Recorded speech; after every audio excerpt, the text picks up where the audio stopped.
pour amener la paix. Et c'est peut-être ici l'occasion de le redire, et je le redis encore haut et fort. Les Banyamulenge sont nos compatriotes congolais.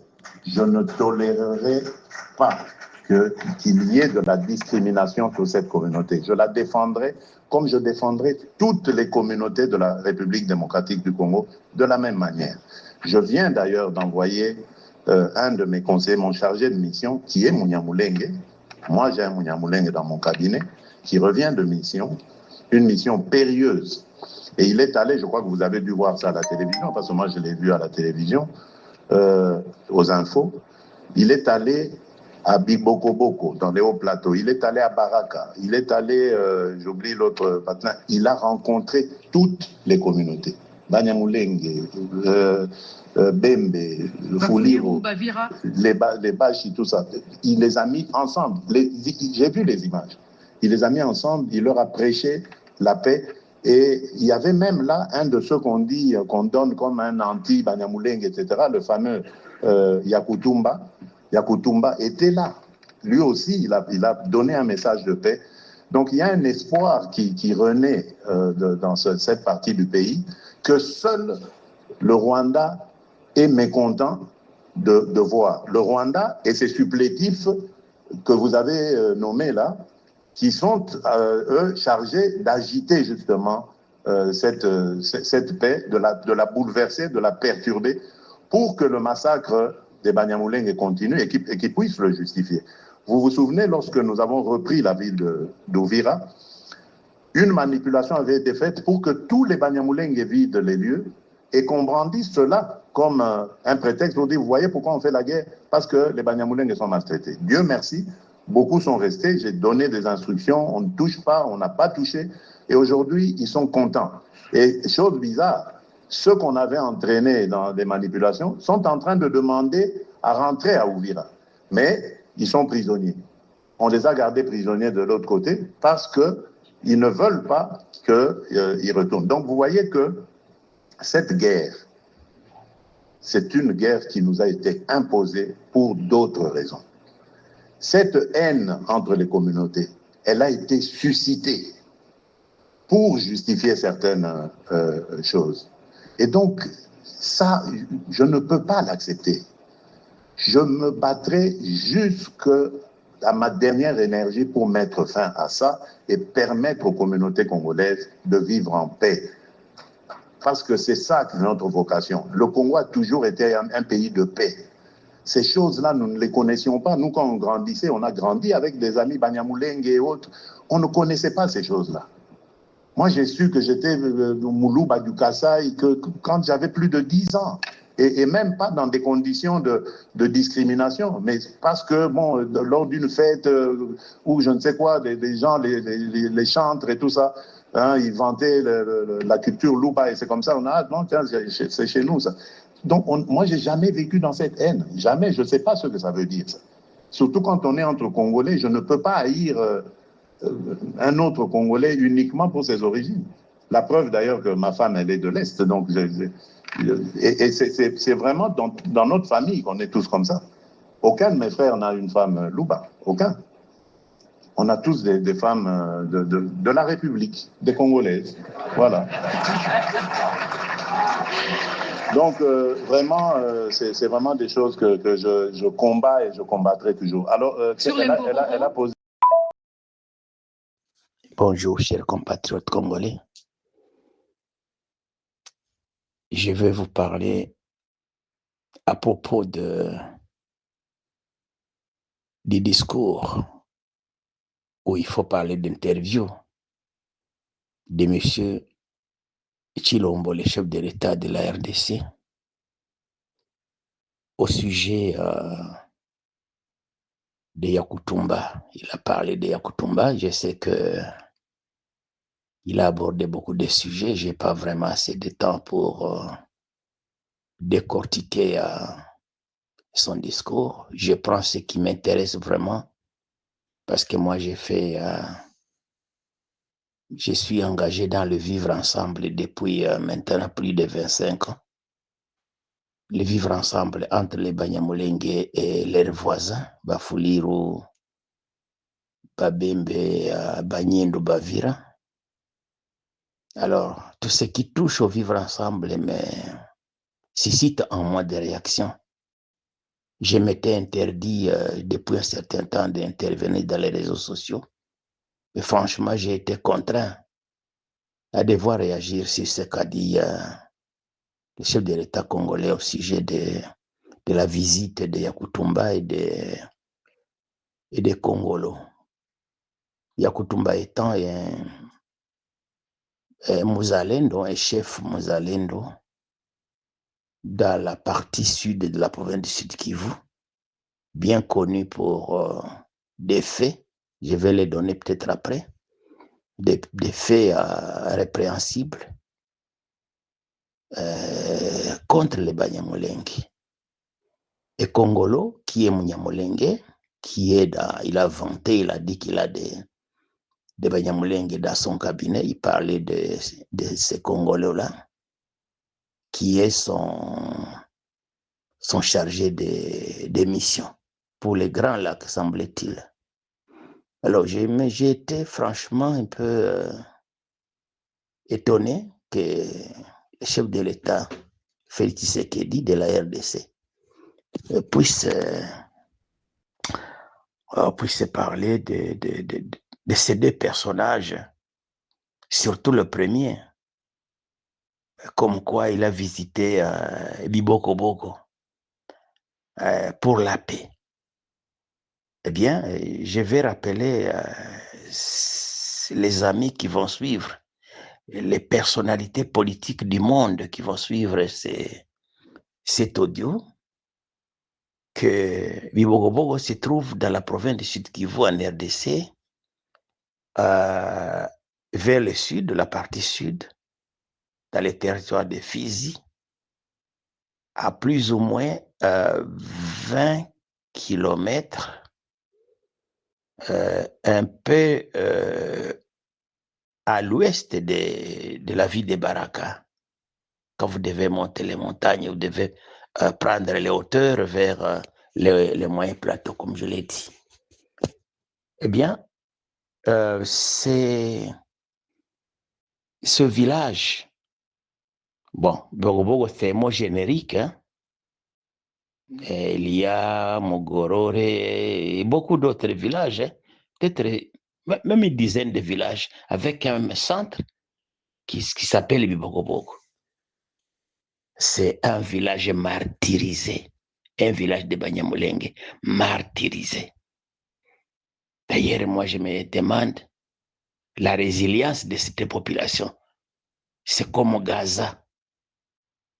Je peux aussi dire c'est comme Minembwe aujourd'hui, les gens qui sont là. Il est resté en eux l'aspect homme, cette résistance-là. Ils ont tout perdu. Vaches, champs et tout. Ils vivent la précarité la plus totale.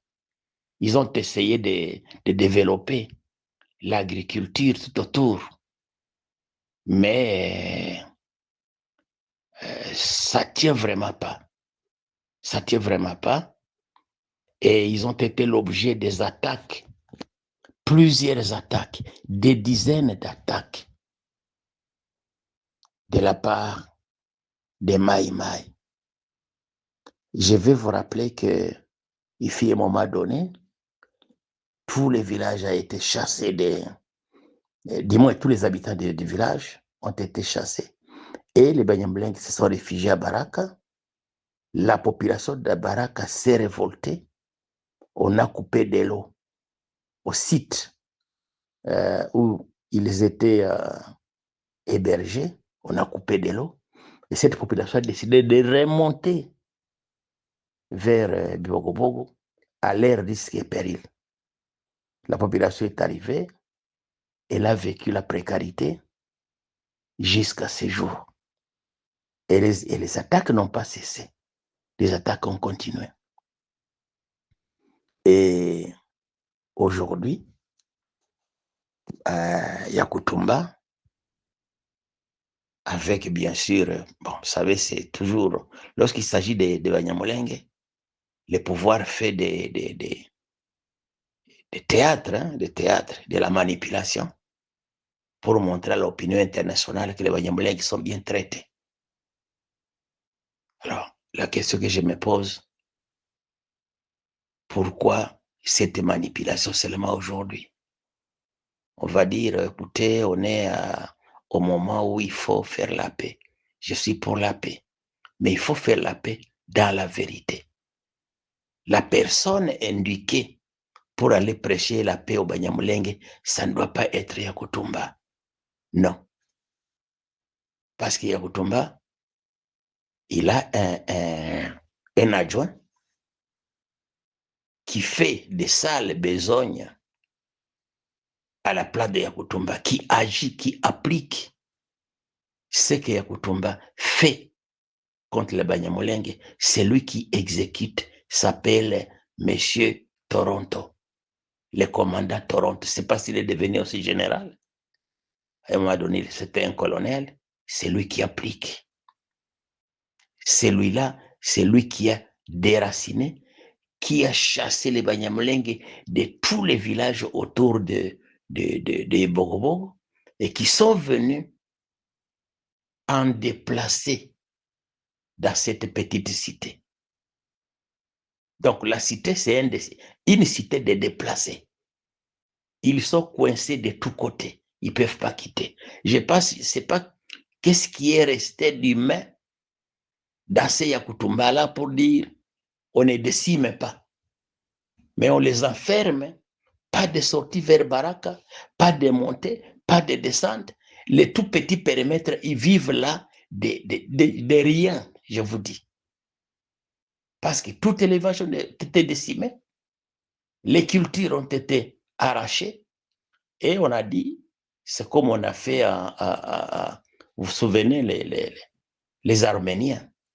Lorsqu'on parle de génocide des Arméniens, c'est en fait, on avait conduit, on conduisait des foules nombreuses dans le désert, et ces gens mouraient de la soif. Et à ce moment, lorsqu'on a commencé de parler de génocide arménien de 1915, eh bien, les Turcs disaient non, écoutez, nous, on n'a tué personne. Et les gens qui fuyaient sont allés mourir dans les déserts. Nous, on n'a jamais demandé les gens de fuir. Ceux qui fuyaient, c'était des ennemis, ils ont fui, ils sont morts. Nous sommes pour rien. Voilà la tactique qui avait utilisée par Yakutumba et Toronto et leurs hommes, leurs maïmaï, encercler les Banyamulenge dans Bibogobogo, les laisser mourir. Ils ne peuvent pas s'approvisionner, ni en sel, ni en quoi que ce soit. Ceux qui montent pour les approvisionner sont massacrés. Vous vous souvenez encore des humanitaires qui devaient aller approvisionner. Tous les chauffeurs ont été tués. Les motards qui amènent un peu du sel ont été tués. Ça, c'est de l'histoire. Ils ont fait un blocus total sur Bokobogo avec des militaires burundais. Je pense que ça doit être burundais ou congolais, je n'en sais pas plus. Mais il doit y avoir des gens qui sont tout autour pour dire protège, mais on filtre les entrées, qu'il n'y ait rien qui puisse approvisionner ces gens. C'est comme Minembwe. C'est comme Minembwe. Je ne sais pas si le chef de l'État, Chilombo, connaît ce qui se passe à Minembwe. Encerclement total, bombardement quotidien. Et puis on va dire, non, les Banyamulenge, je ne voudrais pas voir celui qui va toucher au Banyamulenge, mais on touche à la vie des Banyamulenge, à Minembwe. Il n'y a que, je pense, il n'y a pas une semaine, que quelques cliniques d'autres, une délégation de CICR est arrivée à Minembwe, et le soir même, et le lendemain, je pense, des bombardements ont repris sur Minembwe. Est-ce qu'on bombarde Minembwe sans que Chilombo sache? De qui veut-on vraiment se moquer? On veut se moquer de cette population? Je suis très, très désolé. Très, très, très désolé. S'il faut revenir sur Yakutumba, et son ami, le chargé de mission de Chilombo, qui était à Bogobogo. Ce n'est pas de cette façon-là qu'on devait faire la paix. Est-ce que quelqu'un peut tuer, peut demander à ces hommes de manger un officier FARDC et l'État pardonne quelqu'un comme ça parce que le chef de l'État a dit, écoutez, Yakutumba était là, il est allé faire la paix. Est-ce que Chilombo ignore que c'est lui qui a autorisé que le major Camille Zobé de FARDC, pas de l'AFC, un major de FARDC, les forces armées de la RDC, extirpé du véhicule où il était avec ses collègues officiers. On a vu les faciès et on l'a descendu, on l'a brûlé vif, sa chair a été partagée et mangée à la chikwang. La chikwang, c'est le manioc fabriqué, c'est les repas délicieux des populations. Ils ont mangé en fait la chair d'un officier de FARDC. Ça, c'est Yakutumba. Et Toronto, les hommes à Yakutumba, ils ont fait ça. Comment il peut aller, je viens, on me pardonne? Est-ce que ça se pardonne comme ça? L'État peut pardonner un acte comme ça? Et aller dire, écoutez, non, tout va bien, les Banyamulenge sont bien. Bien. Lorsque l'AFC M23 a dit, OK, parce qu'on a sollicité, écoutez, vous voulez aller trop loin, on apprend que vous visez les Katanga, non, reculez un peu, on va faire la paix. Et votre partenaire dans la paix, M. Chilombo, le président dit, rentrez quand même, vous faites trop pression. L'AFC M23 s'est retiré d'Ouvira de très bonne foi. Qu'est-ce que ça n'est suivi quelques heures après, parce que c'était le 17, l'AFC quitte Ouvira, le 17 janvier, un samedi, et le dimanche 8, à ce moment-là, 8 janvier, et qu'est-ce que j'ai dit, le 18, voilà, le 18 janvier, la milice Wazalendo et les FARDC entrent dans la ville, ils ont commencé par détruire toutes les maisons de Banyamulenge, toutes les églises de Banyamulenge, toutes les écoles tenues par les Banyamulenge. Ça, c'est connu de tous. Comment on peut aujourd'hui dire non, non, il n'y a rien, tout ça? Donc lui, Chilombo, voulait qu'il y ait un massacre pour qu'il puisse, un massacre de Banyamulenge, pour qu'il puisse dire, OK, j'admets maintenant qu'on ne les aime pas. Lorsque une force arrive dans un village, il commence à sélectionner des villages appartenant à des Banyamulenge. Il sélectionne les maisons appartenant aux Banyamulenge. Une force arrive dans un village, il sélectionne les biens, notamment les immeubles, abritant les maisons, abritant les habitations, abritant les écoles, abritant les églises, complètement détruits. Et là, on va dire, écoutez, il n'y a rien. Un Banyamulenge va se déplacer du nord au sud d'Ouvira. Il va au nord, il va au sud. Et passer, je parie qu'il ne le fera pas. Parce que s'il le fait, c'est à ses risques et périls. Alors que les autres peuvent être rançonnés sans problème, ils passent, mais le Banyamulenge subira les pires des traitements. Et en train d'être moralement, comment dirais-je, martyrisé pour lui dire, vous êtes Rwandais, vous allez rentrer au Rwanda. Ces paroles, on les écoute toujours aujourd'hui à Ouvir. Il y a des quartiers où les Banyamulenge ne mettra jamais ses pieds. Et pour lui, Congolo, Munigantama et notre Banyamulenge, ils vont là-bas, dire au Banyamulenge, écoutez, il n'y a rien, c'est terminé, Chilombo vous aime. Mais est-ce qu'on peut aimer un peuple et accepter qu'on le bombarde de matin et soir? On va dire non, on bombarde là où il y a. Mais est-ce que l'AFC M23, c'est tout dans les églises, dans des radios communautaires qui ont été bombardées, dans les centres de santé, dans les pâturages des vaches, parce que les vaches sont décimées, dans les pâturages des moutons, les moutons sont décimés, dans les champs de maïs, parce que les champs de maïs sont fauchés à la machette par les combattants alliés au FARDC. Et les FARDC elles-mêmes. Je pense que ça n'est trop. Il faut éviter ça. Je suis pour la paix. Je suis pour le vivre ensemble.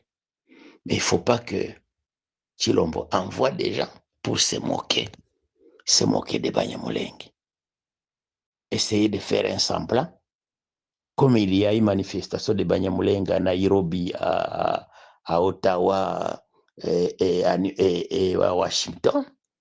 Essayer de faire les contrepoids pour dire, écoutez, vous avez manifesté que moi, je suis en train de, je prends soin de Banyamulenge. Ça, c'est faux.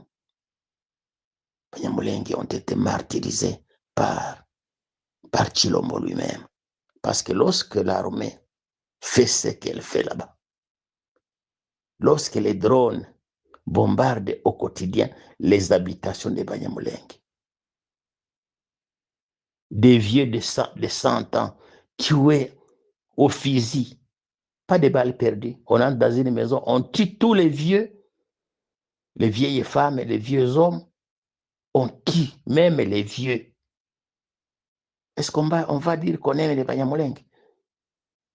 Qu'on ne dise pas, oh, vous les défendez. Mais qui ne peut pas défendre quelqu'un, un homme de 100 ans qui est tué?